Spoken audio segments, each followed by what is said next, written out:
2007-8 সালের বহুল আলোচিত ১/১১-র অন্যতম খলনায়ক সাবেক সেনা কর্মকর্তা এবং জাতীয় পার্টির নেতা মাসুদ উদ্দিন চৌধুরী অবশেষে গ্রেফতার হয়েছে।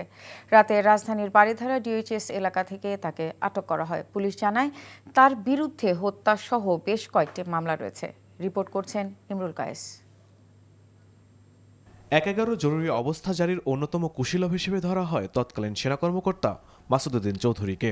সে সময় ক্ষমতার অপব্যবহার এবং বর্তমান প্রধানমন্ত্রী তারেক রহমানের ওপর অমানসিক শারীরিক ও মানসিক নির্যাতনের অভিযোগে তার নাম বারবার উঠে আসে। নির্যাতনের সেই ভয়াবহতার কথা জাতির সামনে লন্ডন থেকে তুলে ধরেছিলেন বর্তমান প্রধানমন্ত্রী তারেক রহমান। সভ্যতা, মানবতা, আইন ও নিয়ম নীতির কোনো তোয়াক্কা না করেই আমার উপরে চলেছে পৈশাচিক শারীরিক নির্যাতন।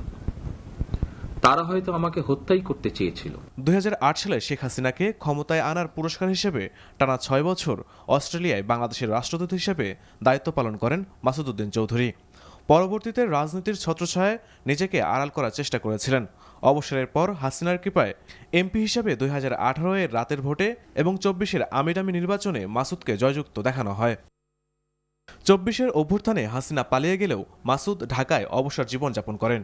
পাশাপাশি 5 তারকা মানের রেস্টুরেন্ট ব্যবসা খুলে বসেন। 5M নামের আদম পাচার প্রতিষ্ঠানের মাধ্যমে আদম ব্যবসাও করেন। অবশেষে সোমবার গভীর রাতে রাজধানীর বারিধারা ডিওএইচএস এলাকা থেকে তাকে আটক করা হয়।